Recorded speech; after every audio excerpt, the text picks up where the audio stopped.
welcome to Writers' Voices with Monica and Caroline. I'm your host, Monica Hadley, and with me today is my co-host, Caroline Kilborn.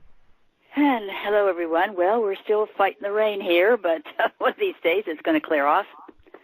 So I'm still enjoying the rain, I gotta say, after that long, hot, dry summer. Yeah, it's okay. Just Old Threshers really took a hit with the rain. That's one of the main things that happens in our county every summer, and but you know, that's the way it goes. Yeah, I'm sure there are a lot of people back east who are envying you. Probably. So, Mom, do you want to introduce our guest today? Yes, I'd be glad to. This is a very interesting book. It's called Weather Woman, and it's amazing. It really is. And our author is Cai Emmons, and she's the author of the novels His Mother's Son, The Stylist, and most recently, this one, Weather Woman. She's a graduate of Yale University with MFAs from New York University and the University of Oregon. She is formerly a playwright and a screenwriter. Her short work has appeared in such publications as Tri-Quarterly, Narrative, Arts and Culture, among others. She teaches in the University of Oregon's Creative Writing Program. And I can see this as you're a screenwriter, I can see this as a movie. This story. I did not write it with that in mind, but I do agree that it probably could be. Yeah, well, let's actually start with that issue. How, as both a screenwriter and a novelist, how do you decide when you sit down, you get an idea, which one it's going to be? Oh, well, that's a good question. I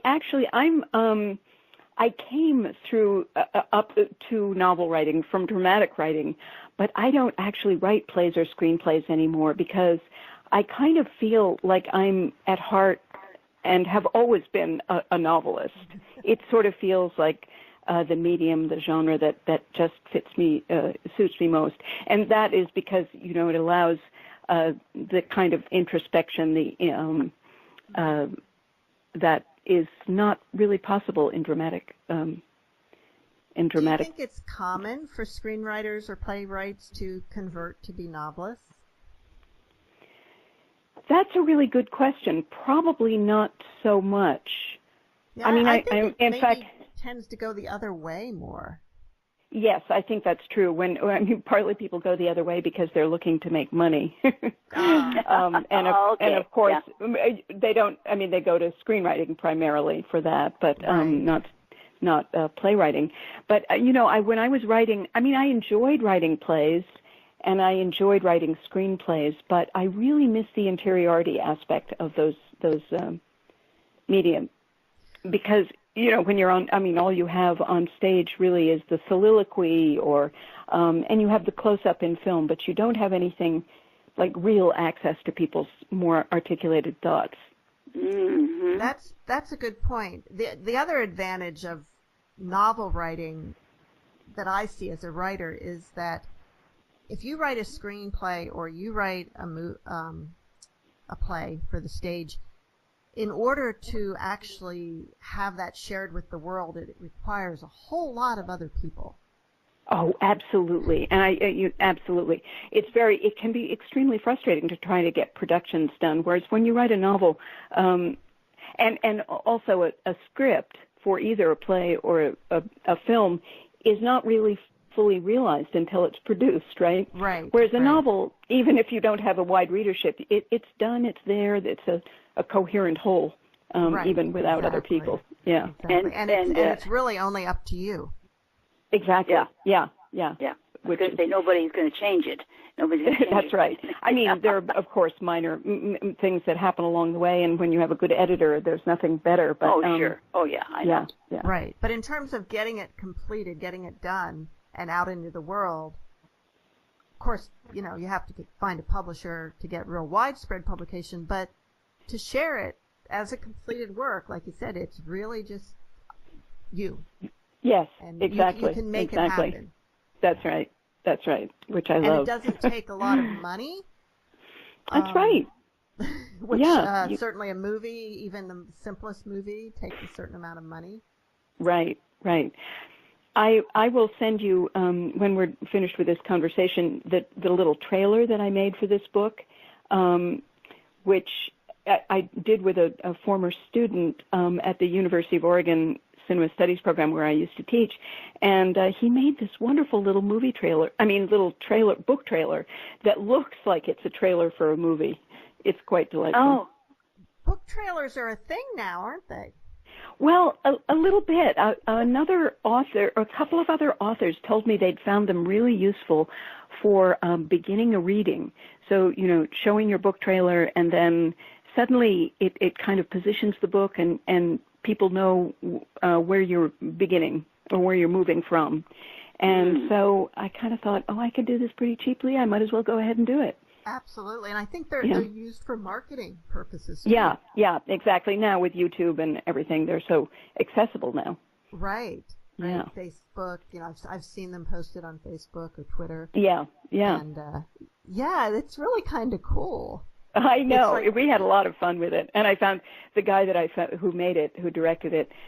His name was Cai, which was another kind of fun thing. Right. Well, speaking of the internet, you had to do a great deal of research for this, because this is a story about a woman who can change the weather, and it's fantastic. But whatever prompted you to write this book in the first place? Well, I've always been fascinated with extreme weather. From when I was a child growing up in New England, and we would go upstairs to the attic to watch hurricanes coming through, and we were just thrilled with that. And then we often had big blizzards, 2-foot blizzards that would keep us home from school. And I was excited by these things. I really enjoyed that. I mean, I didn't think about the danger, of course, as a kid. And, right. But so I think that kind of stuck with me. And then, I often did try to kind of look up at the clouds and imagine that I was moving them myself. And so I had little glimmers of this idea of a character a long, long time ago. And of course, there have been many times in my life when I really have wanted to change the weather. For example, Yep. I had a wedding scheduled on a day in late May, and it poured that day. And everybody hastened to say, it's good luck to get married in the rain and all that. But I really wanted a sunny wedding day. Well, you were able to give that to one of your characters. Yes, right. that happens. That's yeah, right. Right. Yeah, I got married on December 30th, which in Iowa is always pretty risky, but it happened to be the coldest day of the year. Oh, my gosh. Yeah. Well, I can picture that. Everybody in down parkas. Yep. Yeah. And if I recall, there was some place where the heat wasn't working. It was kind of a disaster. But well, yeah. Once you start thinking about these, about the times that you've wanted to change the weather, they really. I mean, it's not an uncommon experience. And of course, another time as a kid during Halloween. Which, it was often cold and rainy, and that just, having to wear a coat or a jacket or a raincoat over a Halloween costume just ruins the whole occasion. Oh, yeah, right. Yeah. So. Well, Monica, I can tell you what the heat was that our car didn't have a heater. That's what it was. Yeah. And we had to go to get Grandma in Newton. Right. We were in, and so the priest gave us his car to go to get Grandma. She lived a couple hours away. Yeah. And she would have come down earlier, but her sister's husband had passed away and the funeral was that day. Yeah. Oh, my God. Oh, no. Yeah, I know. It was really something. Talk about a strange convergence, yeah. Yes. So how much research did you do, or did you already know a lot about atmospheric science? Because you really put a lot of scientific details into this story. Yes. No, I really didn't know a lot, and I did have to do a lot of research. Usually the way I work is that I'll start working out a story, and then when I have an idea of where it's going, then I see, now I really need to research this or that. So that was the way it worked here, and once I realized that this character was going to be a meteorologist, there was a wonderful series of lectures that I listened to that were put out by that organization, Great Courses. And it was a 24-lecture series called An Introduction to the Wonders of the Weather or something. And it was taught by this UCLA professor, Robert Fauvel. And that really got me going. I mean, it sort of centered me in terms of what I needed to think about and gave me some terminology. And then I kind of went from there. You know, I did a lot of reading about some reading about physics and neuroscience. I wanted her power to be somewhat, to be sort of half believable scientifically. I mean, of course, it's not 100% I mean, you have to suspend disbelief, but I wanted to be able to think about it scientifically myself, at least. So that's why I read some of the physics and neuroscience. And then I went on to, of course, eventually the novel gets into climate change, so I read a lot of books about one wonderful book by this guy named Craig Childs called The Apocalyptic Planet, Field Guide to the Future of the Earth. And he went to all these extreme places on Earth that are undergoing what larger, more places will be undergoing in the future. You know, the Atacama Desert in Chile and all these glaciers in Patagonia that are, dying and melting. Anyway, it was a really interesting book. And then, Elizabeth Colbert's book, The Sixth Extinction.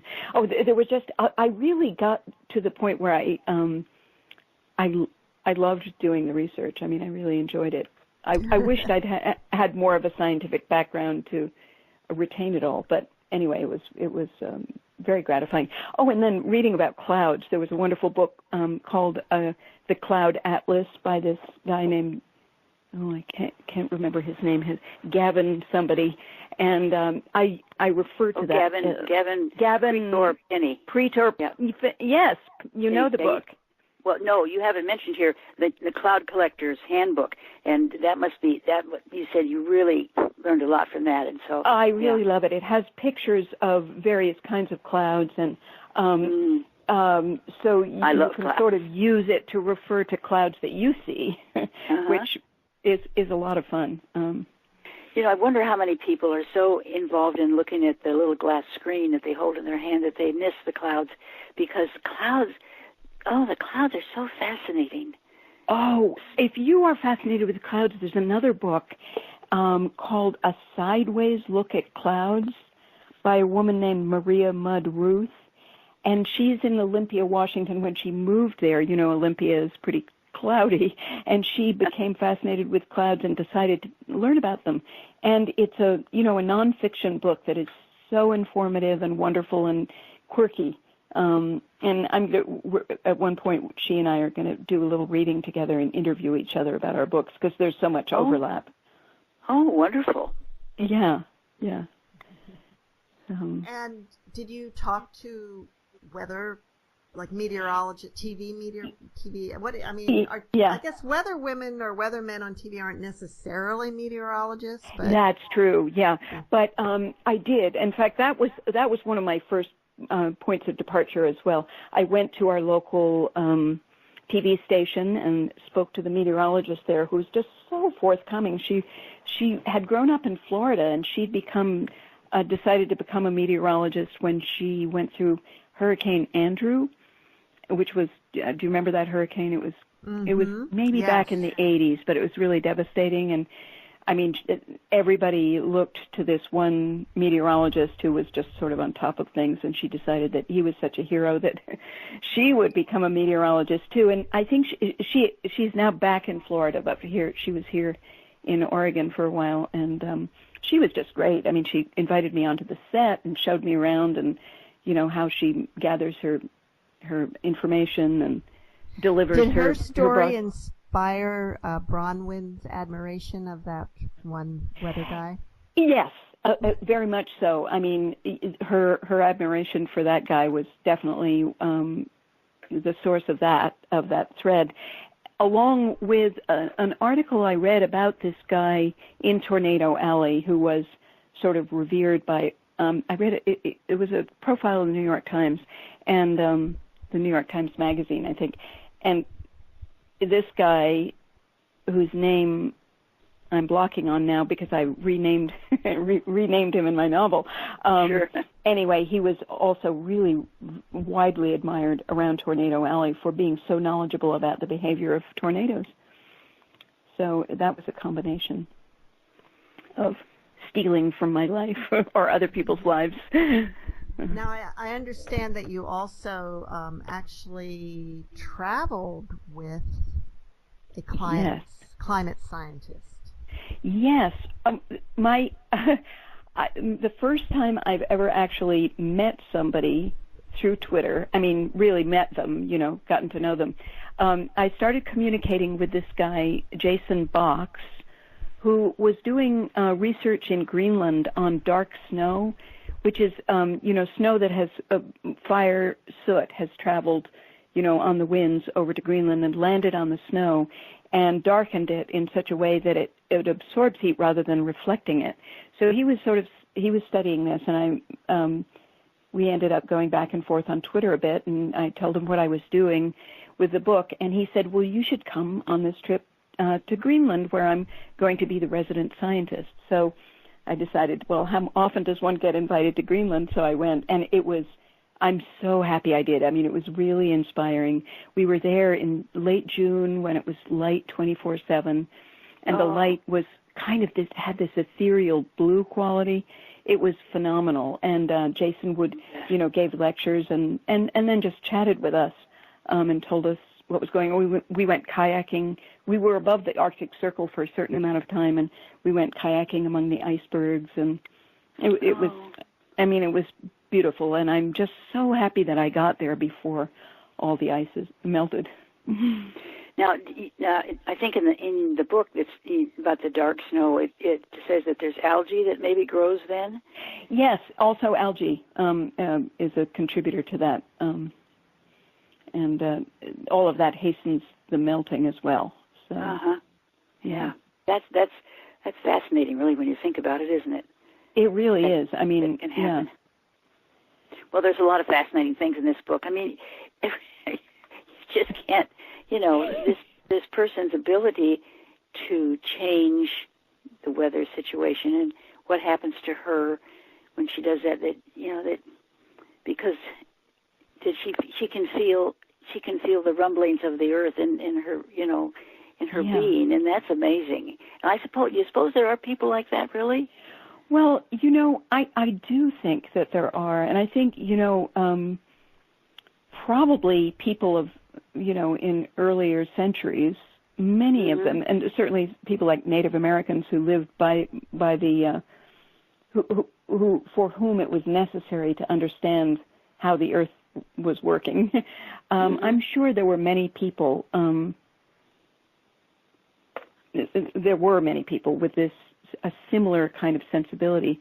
As for today, I think we're getting further and further away from it because of, as you mentioned, screens and all sorts of technology that occupies us, and also the way our communities are built, so paved over and treeless often, and we just often don't have a chance to get out and really experience the land and the manifestations of weather, and so I think we're deprived in a lot of ways, and yes. I agree. Yeah. It's really sad when you think about it. I had a friend who in this right where I live, there's a 4-lane that heads west, and so you can chase the sunsets. So we used to do that, and oh gosh, that was fun. That was so much fun. Yes, I mean, it's true that many of my most cherished memories from childhood have to do with being outside and being in the natural world and experiencing things, sort of tactily and viscerally against my skin. Mm-hmm. Well, I remember, we used to do, on summer evenings, my sisters and I used to go outside, and we would be in our pajamas. It was dusk, and we would do tricks, handstands and headstands and somersaults and cartwheels on the grass. and we just loved that. And I also remember, I don't know if this was a regular experience, that my mother took us out. We lived in a place where there were not too many neighbors around that could see, and we danced naked in the rain. Oh. I do feel like kids are not getting, they don't have the experience of freedom to play outdoors. Yes. Kids today. Yeah. I mean, because even if there is a landscape around them that would be good for that, there are thought to be so many dangers of people and just various threats. You know? Yeah, that's right. You're listening to Writers' Voices with Monica and Caroline, and our guest today is Cai Emmons, author of Weather Woman. So, Cai, when you wrote a lot about science in the book, and also this kind of spiritual experience, how did you integrate the two? Well, that's a good question. I knew that there had to be there would be a certain amount of science in there, and I had, of course, done all this research that we were just talking about. But I also knew that that I didn't want to overload the book with science. I mean, that I had to, at some point, allow Bronwyn to do what she did, rising out of her intuition about what she needed to do. I know that so there was a kind of a balance that I was trying to create between science and intuition, and to some degree that's a theme in the book that where there is a battle being fought between Bronwyn and her mentor Diane, whereas Diane is entirely science-based and data-driven in her decisions. Bronwyn moves from that position, that scientific position, to being more driven by intuition, by her sense that something needs to be done or whatever. And so I was just, I guess you would say the book is an exploration of those polarities, and asks maybe for the reader to say, how do you come to your beliefs? How do you, what justification do you need for believing something? Well, now she never did it for notoriety. She didn't do it to be famous. She didn't want any of that. Am I right, No. Bronwyn? No, she never. In fact, I mean, I sort of saw her as a person who was shying away from that, who was very skittish. Mm-hmm. She did not want to be. And also, one of the things that was on my mind as I was kind of moving toward the end of the book was I didn't want the book to be a simple super-heroine story where Bronwyn was just going to save the world with her power. That just seemed very simplistic and honestly not that interesting. So I wanted, that was when I, kind of had her resisting and then doing something in Siberia, but being confronted by the Arctic fox who says, where are your people? In other words, he's sort of saying to her what she already kind of knows at the gut level. You can't do this alone. You need other people helping you. Mm-hmm. Yeah. Her communication with nature is that's a big part of, to me, was an interesting part of the book, and I'm sure there are people even in today's world in primitive cultures that can do that.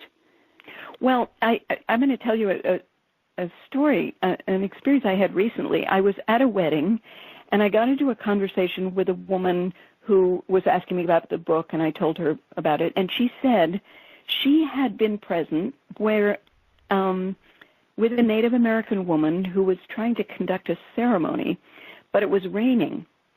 And this woman, Cindy, told me the Native American woman did something to stop the rain. They proceeded with the ceremony, and then the rain started again.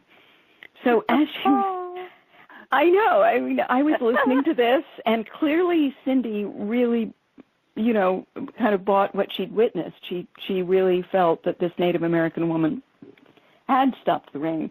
And listening, of course, I was sort of one step removed, so I wasn't quite sure what to think. But it could have been. It speaks to the fact that there may really be people out there. Who knows? I mean, I think that in terms of what we know of human capability, it's limited now, what we know about what's possible. And well, I'll tell you a story about. See, Monica's dad was at the Forest Service in California, and so he was fighting fires on occasion. Right. And there were times when they had Native American firefighters, and they had them do a rain dance. Really? Yes, the Forest Service had them do a rain dance. Yeah, I did not know that. Yeah, they and did. what would happen when they did that rain dance? Well, very rarely would the rain start, but it gave them some hope that it might, which was because these the firefighters are they're exhausted after hours and hours of trying to settle these fires. Yes. And because this has been going on for a long time in California, I'm surprised I'm surprised there's any forage left out there. Anything to burn, I know. Yeah. When you hear the numbers of acres that are going down, gosh. it's incredible. Yeah. Yeah. Wow, that's very interesting. So there's one of the things that I didn't mention in my research, or really as an early inspiration, was this book called The Intention Experiment, which it's a little hard to summarize what it's about, but it looks very closely at research that has been done with entanglement. How this was Einstein observed spooky action at a distance. Well, the basic idea is that two particles, once they've interacted, they always thereafter behave in some relationship to each other, even when they're separated. Mm. So that's sort of at the atomic level. And once you begin to extrapolate this out, I mean, I'm not thinking about this scientifically so much as what that means for all of us. When we interact with other people, for example, don't we hold that? Doesn't that somehow, that interaction become part of who we are going forward? Of course. Yes. So that book looked into that, but then it went further to kind of look at thought as energy, which of course it is, synapses and there's an exchange of energy in the mere act of thinking, and then it was sort of looking into what kind of power that energy can have. I mean, it's a little bit out there, but it's also really interesting, and it's really looking at the science behind this. Well, when you think about it, there isn't that big of a gap between science and what we now consider supernatural, because what now seems completely scientific to us 200 years ago would have seemed completely supernatural. Mm-hmm. Absolutely. I mean, just look at the internet, or any of television, radio, cars, planes, airplanes. Yeah. So I mean, right? I agree. And who knows what 200 years from now? We'll be teleporting. Yeah, it'll just be run-of-the-mill, day-to-day activity that today would seem completely supernatural to us. Right. One of the concepts in this book that really spoke to me was this idea that when particles are working in what they call coherence, like all together, oscillating together, then it's much more efficient, and there is the harnessing of exponentially more energy if they're in this coherent pattern. So that was one thing that kind of lodged in my brain, and I thought, okay, Bronwyn is just operating at a much more Well, I will say, we're recording this in Fairfield, Iowa, and which is the home of Maharishi University of Management. Oh, interesting. It's the Center of Transcendental Meditation. And part of the sort of underlying philosophy of transcendental meditation is that it creates coherence. Yes. that makes sense. Yeah. Yeah. And I mean, I love reading stories about the monks in the Himalayas who are able to, under extremely cold conditions, raise their body temperatures by merely concentrating and meditating. And so right. And there's, in the Vedic literature, there's writing about these Siddhi powers, Sidhi. Yes. And I think, in a way, your Bronwyn has one of those powers. Yes. Yeah, I think so too. I totally agree. She may not be at her best with people, but she's definitely kind of focused her energy on building another kind of power. Well, there's a lot of Earth's forces that we don't even think about because we're so busy in our daily lives. But the beauty of the Earth's forces are amazing, really, when you think about it. I mean, right. My gosh. And when you think about how animals are so much more attuned to some of those forces than we are, that they hear things, for example, that we can't hear, distant thunder or maybe perhaps earthquakes. And, the animals behave differently before an earthquake. Or tsunami. Or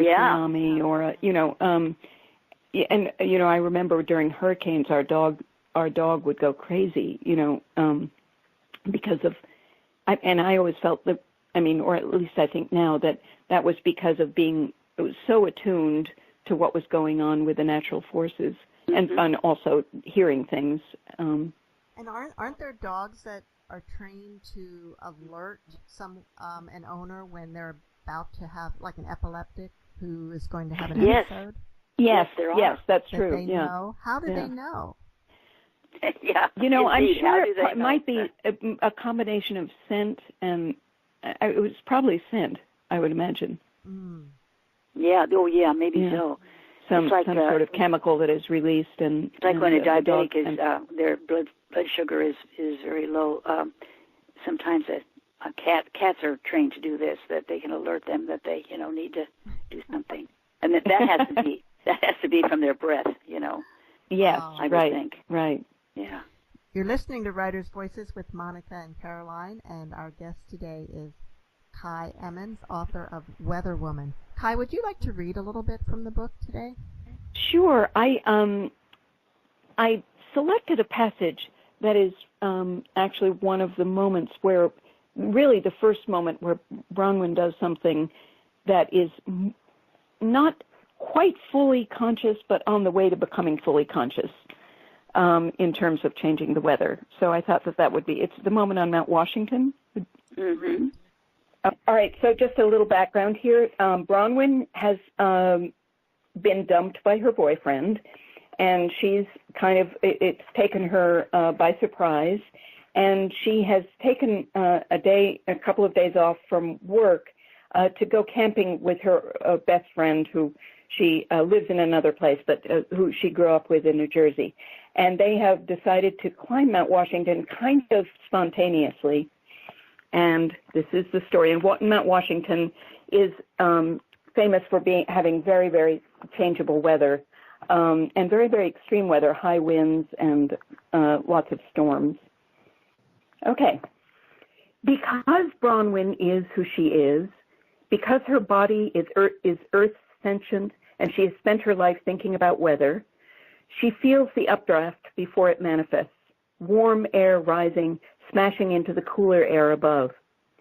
She pictures the fracas of colliding molecules overhead, imagines she hears them. I don't like this, she says. Lanny either doesn't hear or chooses not to respond. The clouds have assumed the steely look of military tanks. They knock against the sky's boundaries. The cog railway, chugging uphill, emits noxious black smoke that rises like a feisty runt to test itself against the storm clouds. Sheet lightning explodes, whitening the sky as if to erase all memories, making a clean palette for itself. It pixelates everything, illuminating Lanny and making of her a hallucination. 1,000, 1,000. Thunder detonates. They both jump. Rain follows. Sudden, hard, cold, slicing the air at a sharp angle, obscuring everything. "Stay there," Bronwyn shouts to Lanny. She reaches Lanny, grabs her arm, tugs.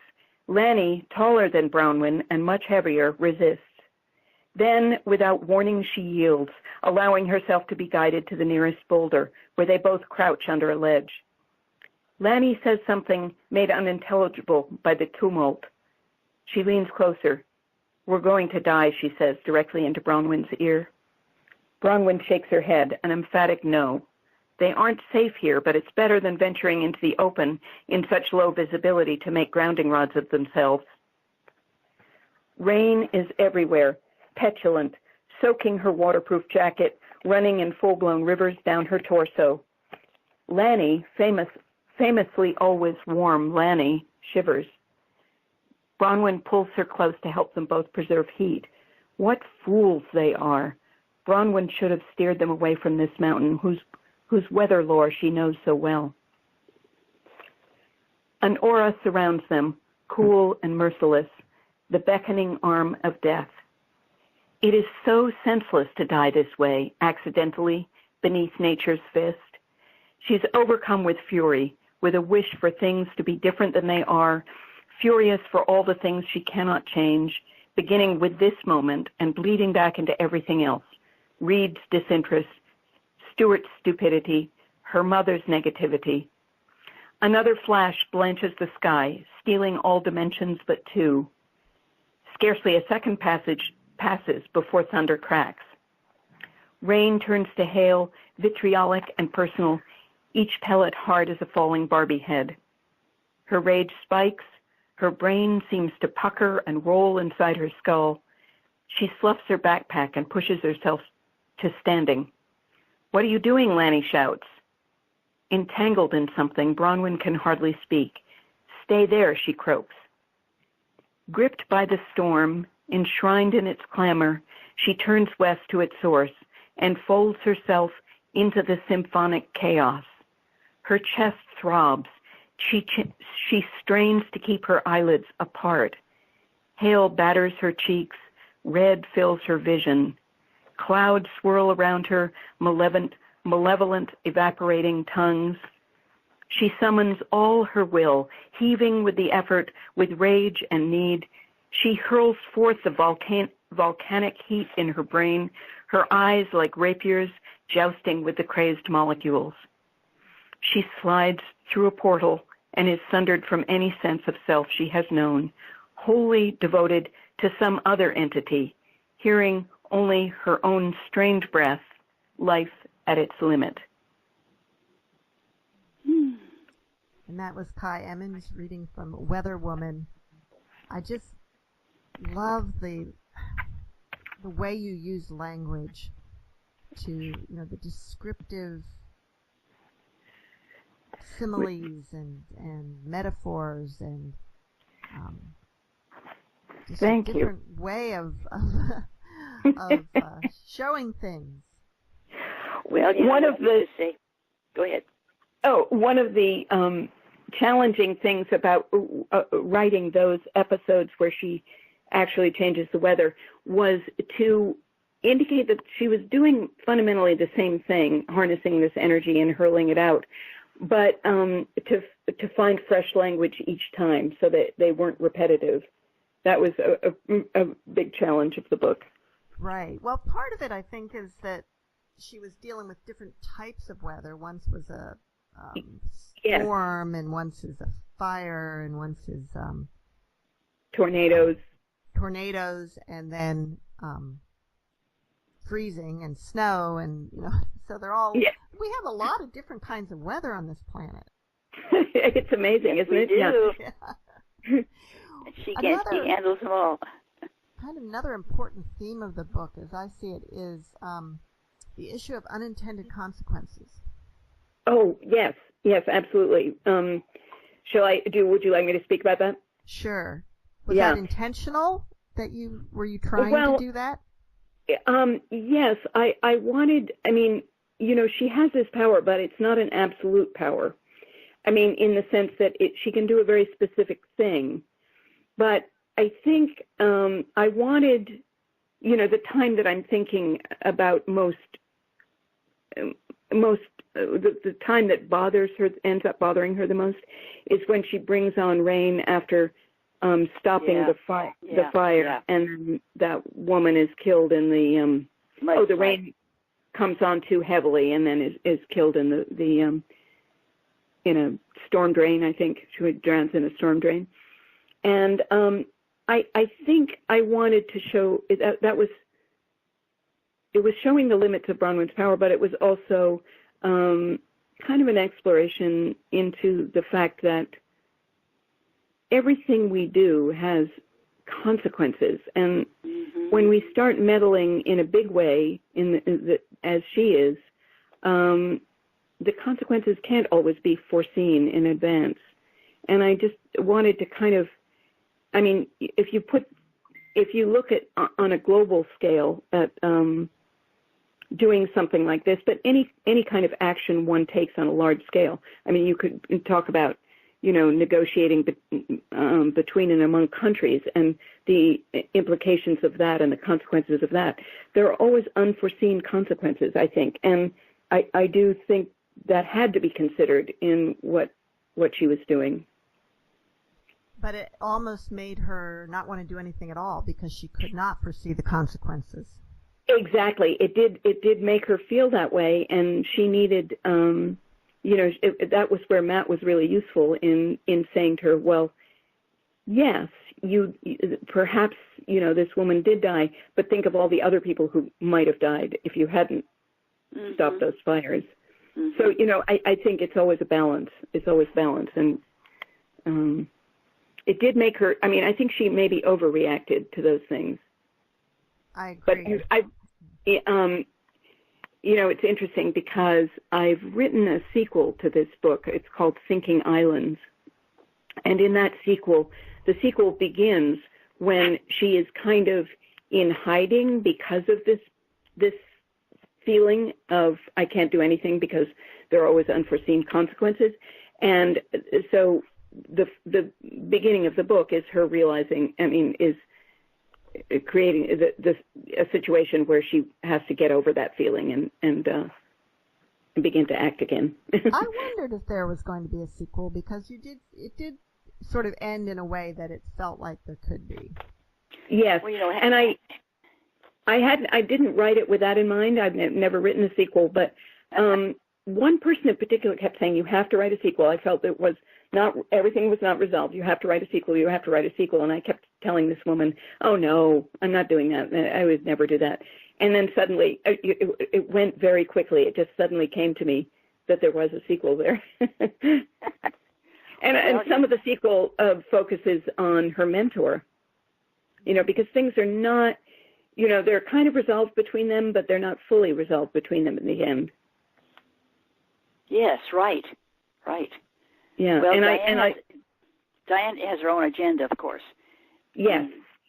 And so that's the the problem. And I liked that relationship a lot because I felt that they were sort of like a mother and daughter, or surrogate mother and daughter, and of course the daughter has to go through a period of rejecting her mother and then reconnecting, and that's sort of the arc in their relationship, One of the other kind of issues that the book addresses a little bit is that when someone like Bronwyn, if she makes the claim, if she claims to have this power, there are some people who think that means she should be locked up in a mental institution. That's right. That's right. Go ahead. There's kind of a fine line between I don't know, what would you say, between spirituality and insanity sometimes. That's right. I think she's really aware that, she herself wonders if she's a little bit going crazy. And I think there is that fine line. Also, she's very attuned to the fact that many people are just going to disbelieve her outright. And she's almost surprised when people believe her so readily. People like Earl, for example, or yes, or her friend Lanny believes her very quickly, as does Nicole.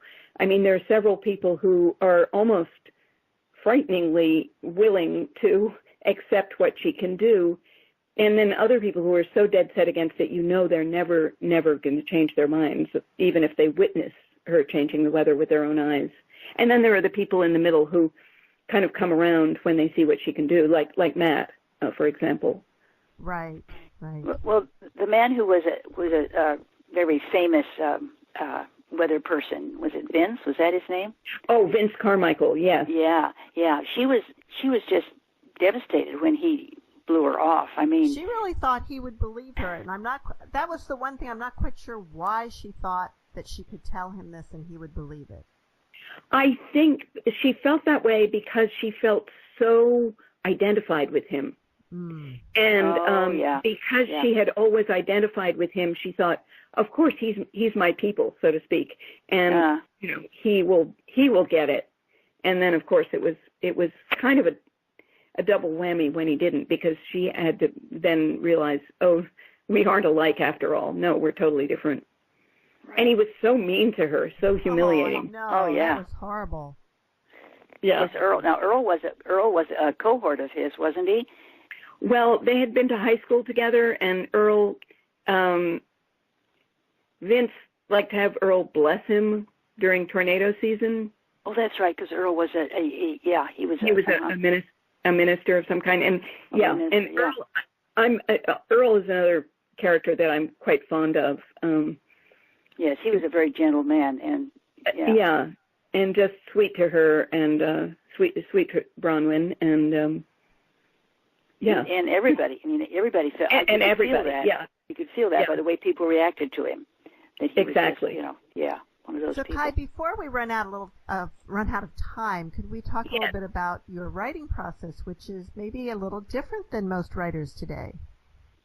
Well, yes, it is different in one major way, in that I still write longhand. And good for you. My understanding is, from what I've read, that there is actually a different brain processing at work when you write longhand than when you write on the computer.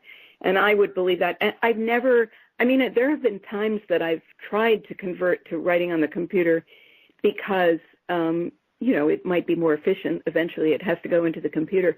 But I've never found the latitude that I have on the printed page. I mean, on the page with a pen, because I make thousands of little marginal marks and little asterisks here and there.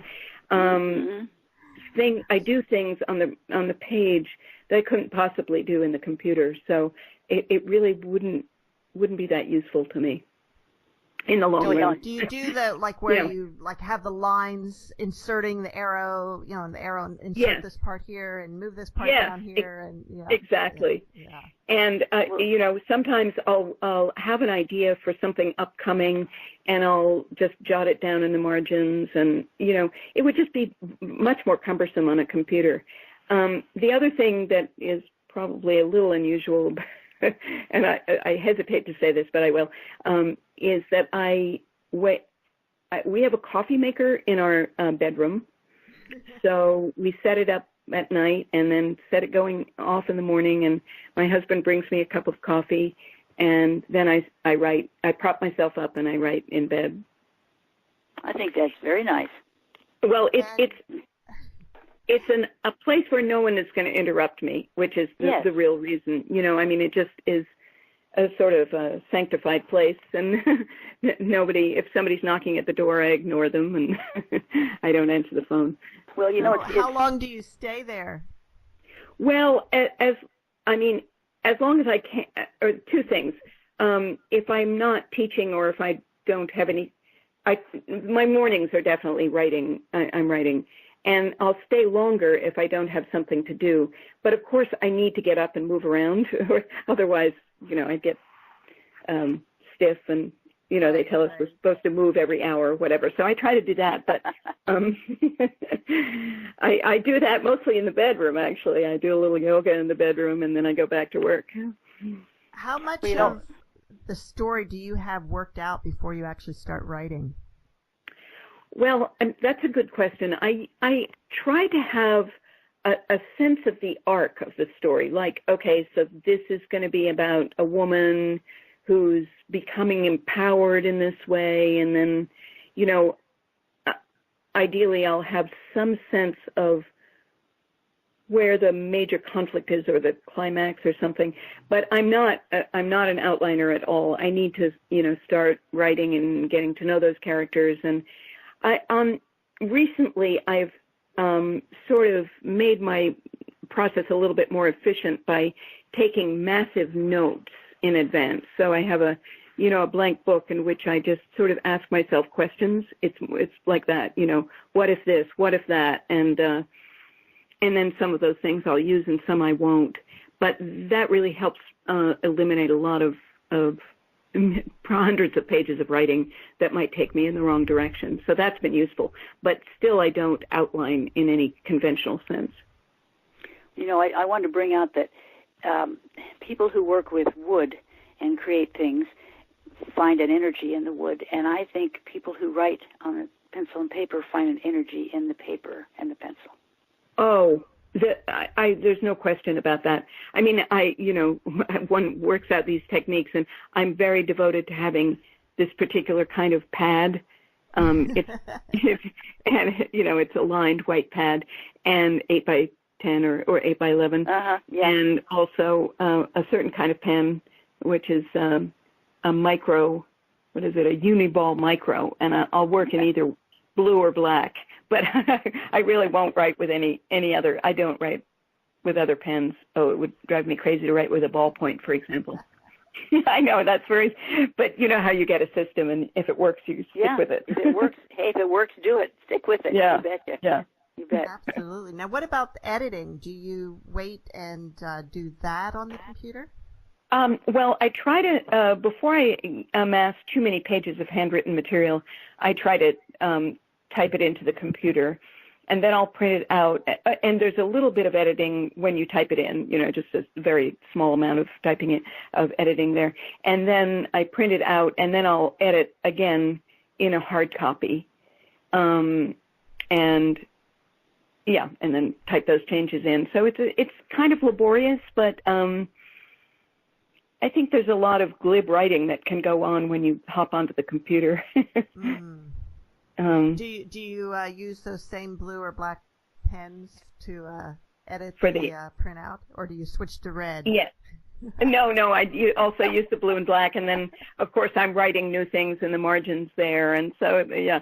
And sometimes this is the hardest thing, when those printouts get so marked up that they're hardly legible even to me, and then I wish I had another system, but I'm kind of stuck with this. That's the shortcoming for me at writing longhand, is I often can't read my own writing.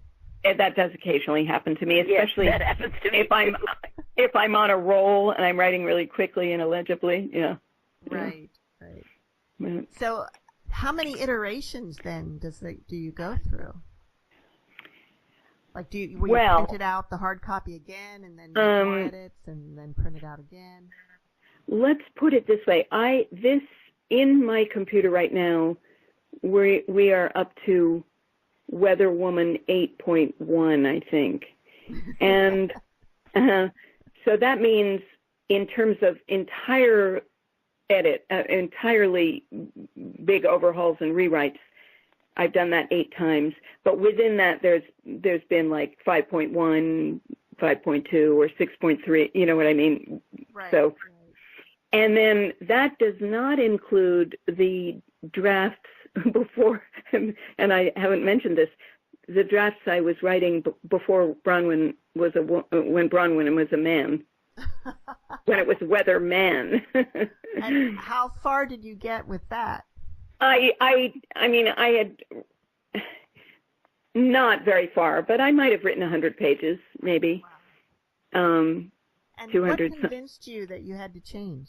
Well, someone said, "Oh, you should make this a man," and it was, I feel the reason I'm embarrassed to admit this is because it was so obvious. I don't know why I hadn't thought of that. I mean, it just seemed like as soon as I changed it, I had a whole new agenda for the novel. I mean, it just came alive in a new way. It's not, and I have no idea what that other novel would have been, probably really bad. Because, I mean, I honestly really see this as a story about a woman becoming empowered. And a man becoming empowered isn't as interesting as a woman becoming empowered. That is true. Yep, that is right. Yeah. Are your earlier books, do they have as much science in them as Weather Woman? Well, let's see. The first book, His Mother's Son, is actually, the main character is an ER doctor. So there was a certain amount of research into medicine and various things. So that there's that. And let's see. My second book, The Stylist, is about a Harvard dropout turned hairstylist. Oh. And into the salon comes a person who is becoming a man. So I did a lot of research into transgender issues, and before it was an interesting time because people in the media at large were not talking about transgender stuff. But at any rate, I did a lot of research with that. I went to one conference up in Seattle where there were all these FMs, female to males, and they let me come, which was very generous of them. And I went to these workshops, and it was really, really informative, and they were very gracious. And at any rate, that novel did also have some science in it because of all the science related to, becoming right, the opposite sex, but then also the science that relates to that. I mean, I was interested in kind of what makes a person one gender, and how does that work in the animal kingdom, and all those things. So, yeah. We're almost out of time, but just real quick, how did you find your publisher? Well, and through my agent. Yeah. Great.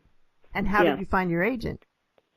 Well, I sent her my first novel, a novel that was never in the end published, but she was a friend of someone I went to film school with, and she wrote to me. She said, it's going to take me forever to get to this. I have a long list of things.